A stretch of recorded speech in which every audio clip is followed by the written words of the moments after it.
주님, 그렇습니다. 오늘 이 시간 십자가를 저희가 바라봅니다. 십자가 위에 달리신 예수 그리스도를 바라봅니다. 하나님, 이 밤에 주님의 죽으심이 나의 죽음이 되고 주님의 사심이 우리의 삶이 되는 이 밤에 고백이 되게 도와주옵소서.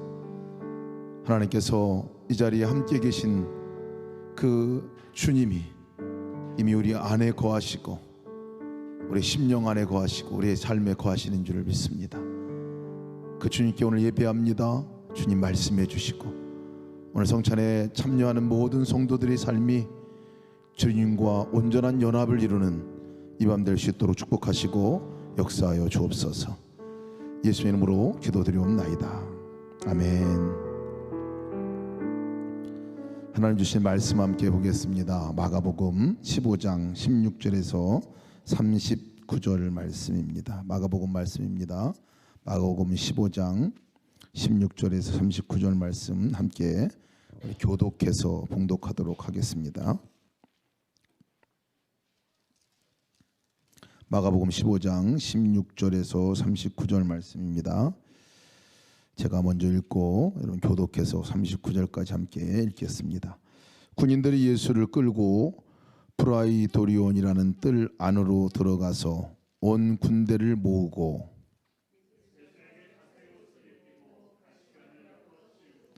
경례하여 이르되 유대인이 왕이여 평안할지어다 하고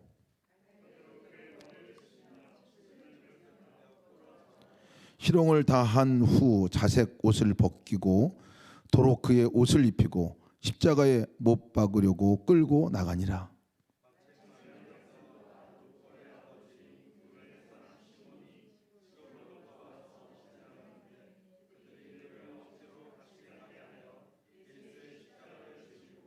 예수를 끌고 골고다라 하는 곳, 번역하면 해골의 곳에 이르러 몰약을 탄 포도주를 주었으나 예수께서 받지 아니하시니라. 십자가에 못 박고 그 옷을 나눌세 누가 어느 것을 가질까 하여 제비를 뽑더라. 내가 제3시가 되어 십자가에 못 박으니라. 그 위에 있는 제패에 유대인의 왕이라 썼고 강도 둘을 예수와 함께 십자가에 못 박으니 하나는 그 우편에 하나는 좌편에 있더라.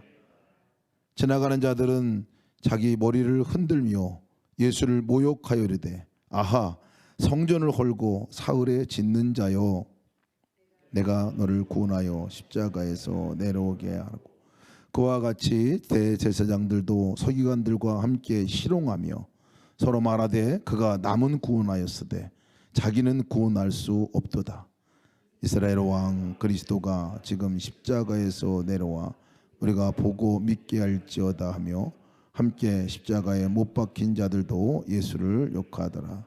제6시가 되매 온 땅에 어둠이 임하여 제9시까지 계속하더니 제9시에 예수께서 크게 소리 지르시니 엘리 엘리 라마 사막다니 하시니 이를 번역하면 나의 하나님 어찌하여 나를 버리셨나이까 하는 뜻이라.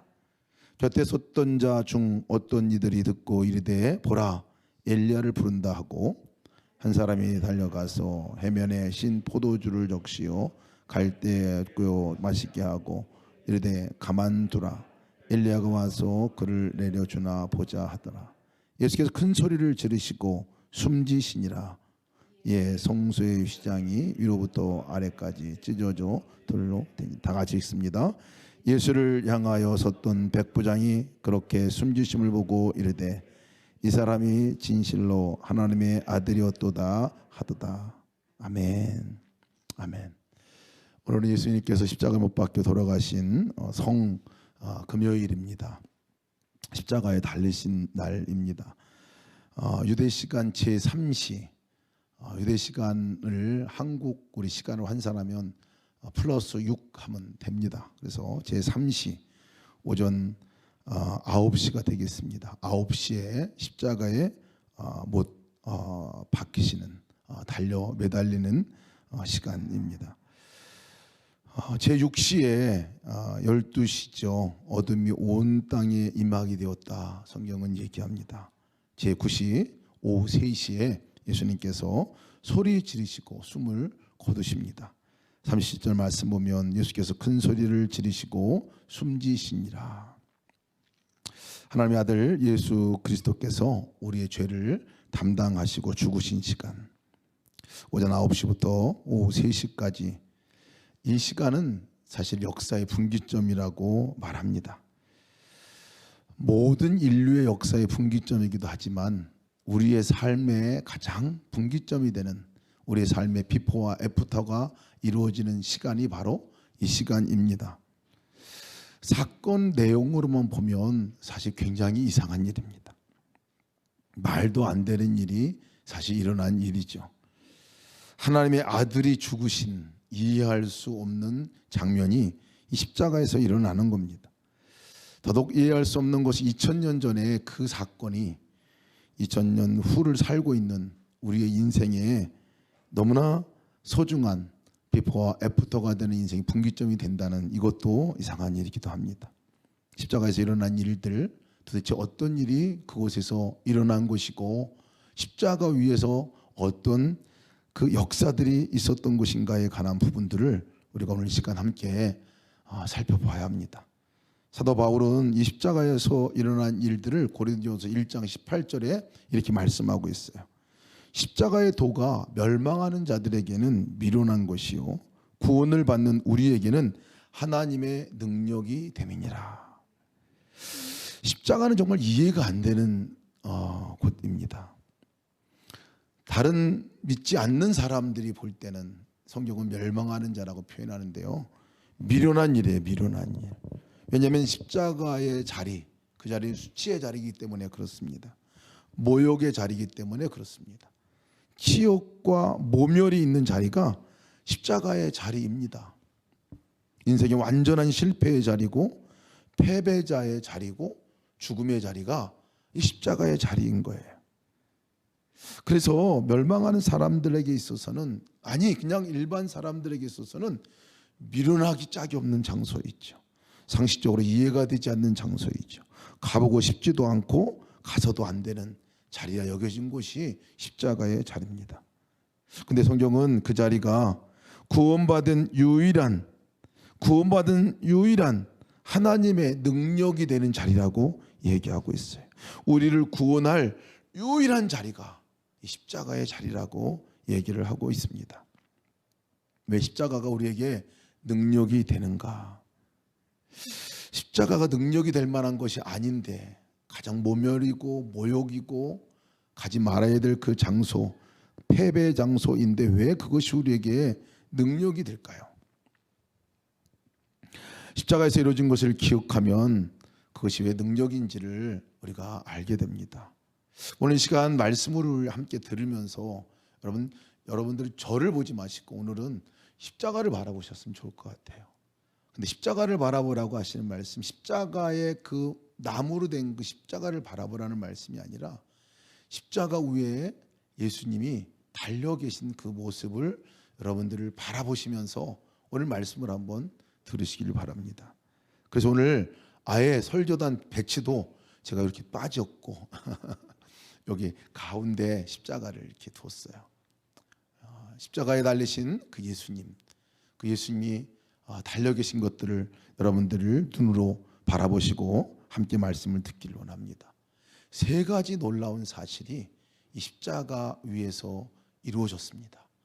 그것은 2000년 전에 일어난 일이긴 하지만 오늘 우리에게도 동일하게 일어난 일이기 때문에 세 가지를 함께 말씀을 나누려고 합니다. 첫 번째가 십자가 위에서 달리신 그 예수님에게 어떤 일이 일어난 것이냐면요, 나를 위한 죄, 이 죄가 완전히 그 예수님에게 전가가 된 그 일이 일어난 것입니다. 담당시키셨다라고 말하죠. 나의 죄가, 우리 모두의 죄가 주님께 옮겨간 역사가 일어난 장소가 바로 이 십자가의 자리입니다. 십자가는 원래 모욕을 당해 죽어 마땅한 사람이 죽어야 하는 자리입니다. 부끄러움을 당하면서 죽어야 되는 이 사형 언도 받은 사람이 죽어야 할 자리죠. 조롱을 당해야 하고 얼굴에 침을 뱉음 받아야고 마땅히 욕먹어 욕을 해줘도 시원찮는 죄인이 달려야 하는 곳이 십자가입니다. 적어도 십자가에 달릴 사람은 그런 사람들이죠. 근데 그 십자가 위에 사실은 예수님이 달리셨어요. 죄도 흠도 없는 예수님, 하나님의 아들, 거룩하신 분이 달리셨다는 거예요. 이유는 단 한 가지입니다. 그 자리에 매달려야 할 사람이 있기 때문에 그렇습니다. 그 자리에 매달려서 그 죄의 값을 지불해야 할 사람이 있기 때문에 그렇습니다.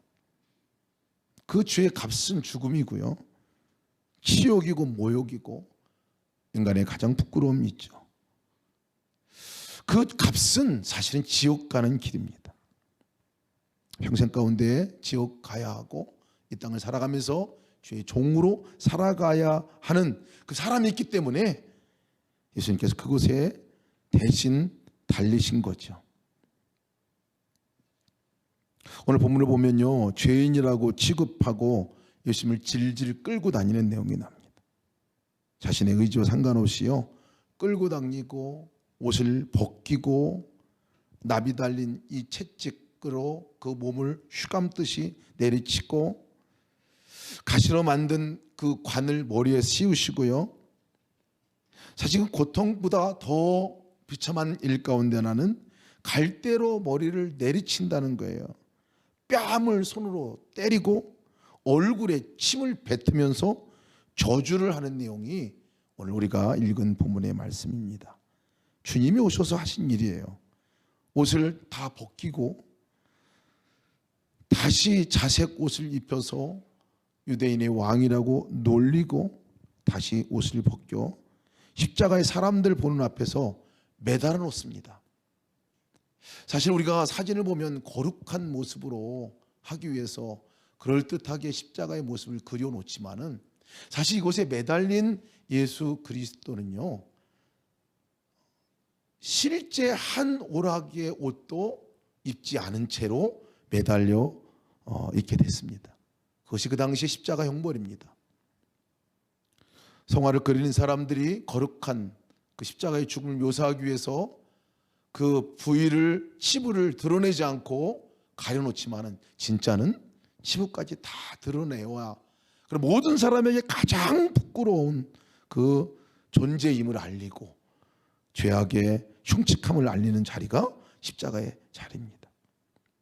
근데 사실 이 과정을 주님이 거쳐 오셨는데 그 과정은 주님이 가야 할 자리가 아니라 사실은 저와 여러분이 그 자리에 있어야 될 자리가 바로 십자가의 자리이죠. 이사야 53장 5절 6절 말씀 보면 그가 찔림은 우리의 허물 때문이요 그가 상함은 우리의 죄악 때문이라. 그가 징계를 받음으로 우리는 평화를 누리고 그가 채찍에 맞음으로 우리는 나음을 받았도다. 우리는 다 양 같아서 그릇 행하여 각기 제 길로 갔거늘 여호와께서는 우리 무리의 죄악을 그에게 담당시키셨도다.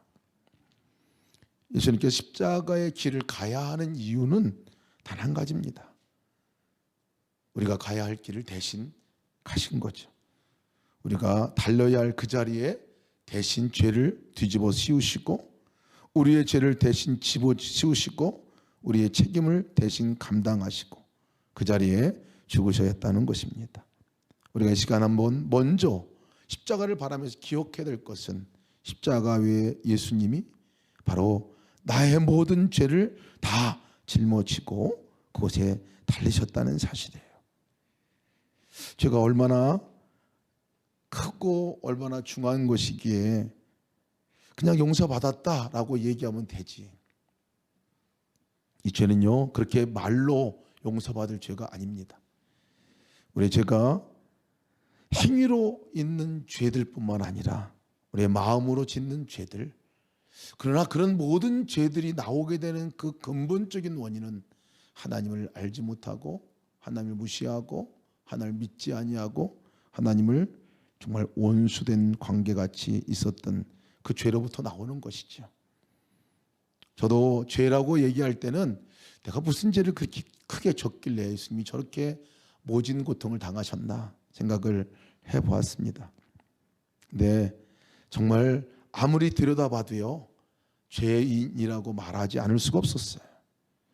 행함으로 짓는 죄를 따져도 그렇고요, 성경에서 말하는 마음으로 짓는 죄에 관한 부분들을 얘기하면 더더욱 벗어날 수가 없습니다. 미움과 시기와 질투, 원망, 음란, 불평, 판단하고 비판하고 사랑 없는 것, 냉랭함. 이 모든 것들을 보러보면요 정말 삶 가운데 행위로 짓는 죄들이 참 너무나 많고, 마음으로 짓는 죄들은 이루 말할 수가 없습니다. 이것을 모아서 함께 가지고 나오라 한다면요 정말 제가 지금 50 후반부를 살고 있는데요, 하루에 3번만 그렇게 해도 5만 번 이상의 죄를 지은 사람이 되겠더라고요. 계란 요리할 때 썩은 달걀 하나만 있어도, 계란 100개가 멀쩡해도 그 요리를 누구도 먹지 않습니다. 사실 우리의 모습이 그렇죠. 그러나 그런 행위와 마음으로 지은 그 어떤 죄보다 더 중요한 것은 정말 하나님을 모르고 지냈다는 것이고, 무시하고 거절하고 내가 왕이 되고 내가 주인 되고 살아가려고 했던 그 죄, 내 행위에 내 생각에 옳은 대로 살려고 했던 그것이 바로 우리의 뿌리 깊은 죄 가운데 하나입니다. 의인은 없나니 하나도 없으며 깨닫는 자도 없고 하나님을 찾는 자도 없고 다 치우쳐 함께 무익하게 되고 선을 행하는 자가 없나니 하나도 없도다. 모든 사람이 죄를 범하였으며 하나님의 영광에 이르지 못하더니. 이것이 우리의 현실입니다. 죄의 싹은 사망이 하나님의 은사는 그리스도 예수 안에 우리 주신 영생이니라 말씀하고 있어요. 왜 주님이 십자가에 못 박히셨고 우리의 죄를 대신 짊어지셨냐 하면요, 사실은 지옥이 있기 때문에 그렇습니다. 그 죄를 가지고는 우리가 갈 곳은 지옥밖에 없기 때문에 그렇습니다. 죽어서 갈 곳은 지옥밖에 없을 뿐만 아니라 이 땅을 살아가면서도 우리 삶이 그 삶을 살아갈 수밖에 없기 때문에 그렇습니다. 우리의 죄를 다 뒤집어 쓰고 십자가 위에 달리신 예수님은요, 사실 내가 그곳에 있어야 할 자리를 대신하신 것이죠. 그래서 십자가의 다른 이름을 우리는 사랑이라고 합니다. 사랑하지 않으면 대신 그 자리에 있을 수 없기 때문에 그렇습니다. 두 번째로 우리 십자가에서 일어난 놀라운 일은 그 예수님이 죽으셨다는 것입니다. 우리의 죄를 대신 짊어지시고 뒤집어 씌우신 것뿐만 아니라 그 값을 지불하기 위해서 죽으셨다는 거예요. 마지막 돌아가시면서 외쳤던 말씀이 텔텔레스타이라고 이렇게 말씀하고 돌아가셨어요. 다 이루었다라는 말씀이에요. 다 값을 지불했다라는 말이에요. 우리의 죄값을 다 지불했다라는 말이에요. 생명으로 지불했다 그 말입니다. 여러분, 예수님께 십자가에 못 박혀 돌아가셨을 때에 그 달리신 예수님을 도대체 누가 죽인 걸까요? 오늘 말씀을 보면 그 장본인들이 있습니다. 바리새인과 서기관들도 있습니다. 예수님을 환영했던, 그러다가 돌변하고 배신하고 십자가에 못 박으라고 말한 군중들도 있습니다. 로마 형벌들이 직접 형을 집행해서 구체적으로 못을 박았던 사람은 바로 로마의 병사들이었습니다. 빌라도도 재판 사형 선고를 언도를 내린 사람이었습니다. 그러나 여러분, 이 예수 그리스도가 누구에 의해서 죽은 것일까요? 예수님이 스스로 죽었다고 얘기하지 않습니다. 죽임을 당하신 거예요. 타인에 의해서 죽임을 당하신 거예요. 누가 그 십자가에 못을 박았느냐면요, 이전에 대속물로다가 제물을 바칠 때에 그 제물에게, 양에게 내 죄를 뒤집어 씌우고 그리고 그 양이 대신해서 내 죄들 대신해서 죽는데 이 양을 누가 잡느냐면요, 제사장이 잡지 않습니다.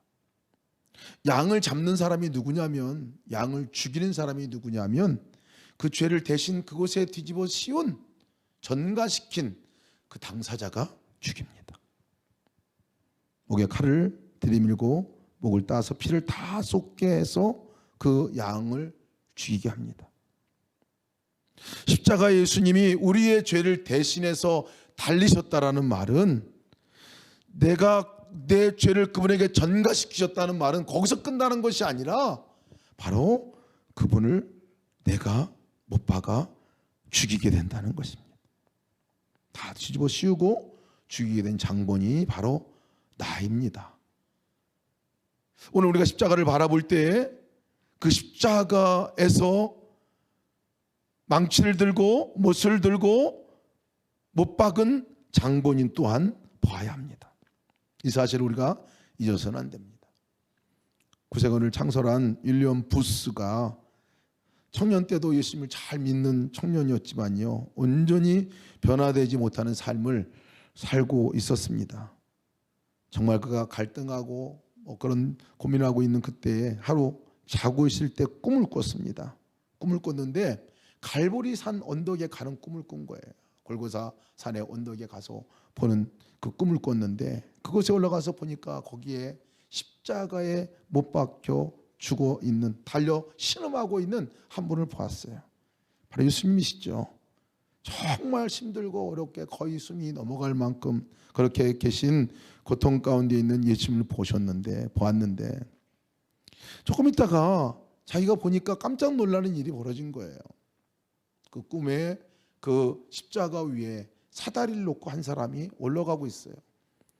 사다리를 올라가면서 그 손에 망치와 못을 들고 그 십자가에 못 박혀 있는 예수님에게 또다시 못을 받고 거기에서 그렇고 있는 것을 본 거예요.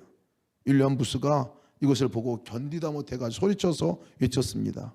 야, 이놈아, 왜 예수님께 또 못을 박는 거야? 이 나쁜 놈아, 그만두지 못하냐? 어서 빨리 내려와 하고 소리에 소리를 치면서 그렇게 얘기를 했습니다. 망치질을 하고 있는 이 청년이 뒤를 돌아봤어요. 이 윌리엄 부스가 그 청년의 얼굴을 보고 깜짝 놀라서 기절할 뻔했습니다. 그것은 바로 자기의 얼굴이었습니다. 그리고 깨어났습니다. 윌리엄 부스가 평생을 그 이후로다가 내가 십자가에 예수님을 못 박았다 하는 그 마음으로 그가 인생을 살면서 셀베이션 아미, 구세군이라는 것을 만들어 평생을 주님 위에 살아가는 삶을 살았습니다. 그럼 십자가에 못 박은 장본인이 사실은 바로 저와 여러분인 사실이라는 것을 오늘 기억하는 자리가 오늘 십자가의 자리입니다. 세 번째로 우리가 기억해야 할 분명한 복음이 있습니다. 이 십자가에 예수님이 죽으셨는데요, 이 십자가에 죽은 그 자리에 우리도 함께 죽었다는 사실이에요. 죄인인 내가 함께 그 자리에 죽었다는 사실입니다. 예수님과 함께 연합한 일이 일어났다는 사실이에요. 로마서 6장 3절 말씀 보면, 세례를 받아 그리스도 예수와 하나가 된 우리는 모두 세례를 받을 때에 그와 함께 죽었다는 것을 여러분은 알지 못합니까? 그러므로 우리는 세례를 통하여 그의 죽으심과 연합함으로써 그와 함께 묻혔던 것입니다. 그것은 그리스도께서 아버지의 영광으로 말미암아 죽은 사람들 가운데 살아나신 것과 같이 우리도 또한 새 생명 안에 살아가기 위함입니다. 십자가에서 예수님만 죽은 것이 아닙니다. 그곳에 죄인인 나 김승혜도 함께 죽은 것입니다. 죄로 인해서 영원히 지옥 가야 하는 김승혜가 그 자리에 죽은 것입니다. 죄로 인해서 평생 죄만 짓고 살다가 사단의 노예로 살아갈 수밖에 없는 김승혜라는 또 우리의 삶이 그 자리에서 죽은 것입니다. 하나님과 한 번도 제대로 살아보지도 못하고 혼자인 줄 알고 평생 혼자심으로 살아갈 그 사람, 그 존재가 죽었다는 것입니다. 천국에 들어갈 소망 한번 가져보지 못하고 지옥으로 달려가는 인생을 살아갈 김승희라는 사람이 십자가에 죽은 것이죠. 죽어야 사는 일입니다. 죄로 병든 내가 죽지 않으면 살 수 없습니다. 그 자리에 제가 주님과 함께 연합하여 죽지 않으면 우리는 새 생명으로 살 수가 없습니다. 여러분, 주님이 나를 위해서 내 죄를 다 뒤집어 쓰시고 십자가에서 대신 죽으신 이 진리만으로도 충분히 우리는 구원을 얻을 수 있습니다. 이미 그것을 믿는 믿음으로 그 일로 인해서 우리는 이미 충분히 구원을 받고 하나님 자녀가 되었습니다. 근데 이 땅 우리가 살아갈 때는요, 정말 놀라운 이 연합의 진리를 우리가 알지 못하면 우리가 죄와 싸움 속에서 살아갈 수가 없어요. 십자가에서 예수님과 함께 내가 죽고 더 중요한 것은 주님과 함께 다시 살아났다는 사실을 기억하시기 바랍니다. 연합입니다. 세례교회는 바로 그런 의미가 있습니다. 이 땅을 우리가 살아갈 때 예수님이 십자가에 죽으셨다는 것은 바로 내 옛 자아가 죽고 그리고 내 안에 예수님이 오셔서 사신다는 이 연합의 역사가 있는 것이에요. 그럴 때 우리가 이 땅을 승리하며 살아갈 수가 있습니다. 다시 옛 죄된 본성의 삶으로 돌아가 살지 않을 수 있다는 거예요. 옛사람은 죽고 예수님이 내 안에 사시는 연합의 역사가 일어나는 것이 십자가 위에서 일어났다는 사실을 기억하시기 바랍니다. 그래서 우리는 혼자가 아니라는 것이에요. 그리고 우리는 우리가 아니라는 거예요. 내 안에 주님이 계신 거고 내 안에 주님과 연합한 연합체로 우리가 살아가게 되는 그 일이 십자가 위에서 일어난 일이라는 사실을 기억해야 합니다. 내가 그리스도와 함께 십자가에 못 박혀 죽었나니 그런즉 이제는 내가 산 것 아니요 내 안에 그리스도께서 사시는 것이라. 이제 내가 육체 가운데 사는 것은 나를 사랑하사 나를 위하여 생명을 내놓으신 그분을 믿는 믿음으로 살아가는 것이라 말씀하고 있습니다. 오늘 시간 우리가 함께 성찬을 함께 나누려고 합니다. 나의 죽음을 선포하시는 시간이 되기를 축복합니다. 예수님의 생명으로 다시 사는 것을 기억하는 이 시간이 되시기를 축복합니다. 하나님의 아들 예수님이 죽으셔야 했던 이유가 나의 죄 때문이었습니다. 하나님의 아들 예수가 십자가에 매달라 죽인 그 사람도 나였습니다. 지옥 갈 나를 생명과 맞받고 살려주신 그곳이 십자가의 자리입니다. 예수님이 죽으셨을 때 죄인인 나는 죽었습니다. 십자가에서 예수님만 죽으신 것이 아니라 내가 죽은 것이지요. 오늘 함께 기도합시다. 주여, 오늘 이 밤에 나의 죽음을 선포하는 밤이 되게 하시옵소서. 죄된 사람으로 더 이상 살지 말고 하나님을 모른 채하고 혼자같이 살아가는 그 삶을 청산하고 예수님과 합하여 함께 다시 살아나는 이 밤이 되게 하여 주옵소서. 함께 기도하겠습니다. 하나님 감사합니다.